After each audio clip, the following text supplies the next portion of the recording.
Hi everyone, meet Ibrahim. Like you, he is an English teacher. And like you, he struggles with teaching literature. And it hurts his work because his motivation decrease, work stress increase, and teaching objective can't be achieved. Poor Ibrahim. But that is before he met the ultimate solution to teaching literature. Ta-da! So this is a book review for Margin in the Classroom Teaching Literature by Kostas and Linda S. Mursiades. From the title itself, you know that this is a book for English teachers. So if you feel lost and have nowhere to go, don't worry, because this is definitely a book for you. So let's talk about the editors. Dr. Kostas Mursiades is a professor of comparative literature and English at West Chester University. He is also a distinguished translator, which has made him the first American to receive the gold medallion. Linda is also a professor in West Chester University, where she majors in world literature as well as criminal and civil law. Enough about the editors, now let's talk about the book. This book consists of 11 chapters which bring voices from diverse backgrounds to show how politics and theory can and do affect the most pressing problems of teaching literature. It takes a broad spectrum approach to address issues that will have an impact on the delivery of instruction in the classroom itself, which molds theory to life. This book will help you in teaching literature.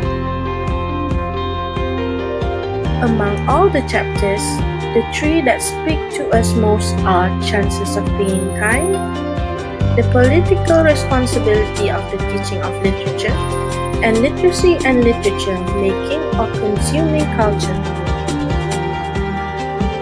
Chances of Being Kind talks about how early modern culture formed the background of contemporary thoughts. Paul suggests that literature should be taught based on students' experience or self-knowledge. Text should be engaging and related to students so that it is easier to be comprehended.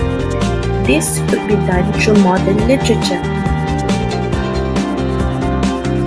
Paul Smith, on the other hand, talks about how our fears as an English teacher of the profession and the political aspect of it gives us anxiety. This anxiety will definitely affect our teaching. This is then followed by an intense fear of literature being replaced by theory, by the promotions of other cultural texts such as film and television, and by the increasingly prevalent will to cultural studies.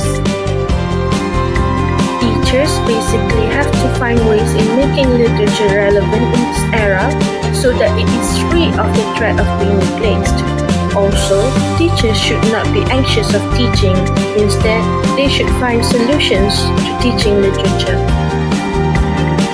In our final favorite chapter, Finley and Smith talks about Paulo Freire's concept of literacy, where the concept sees literacy as a key to breaking a cultural code. Basically, it suggests teachers to use literature to break cultural codes by letting them be immersed into text.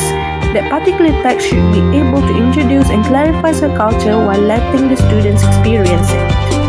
When we first read the book, our expectation was for it to be from the perspective of the students in terms of how they could relate literature into real world.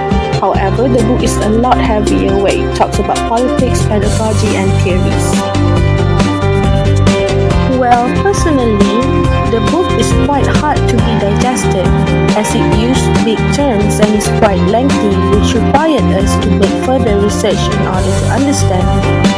Anyway, it was still a worthy read. So teachers, don't miss your chance. Grab the book, read it for a better literature future. That's all from us. Thank you. Created using Powtoon.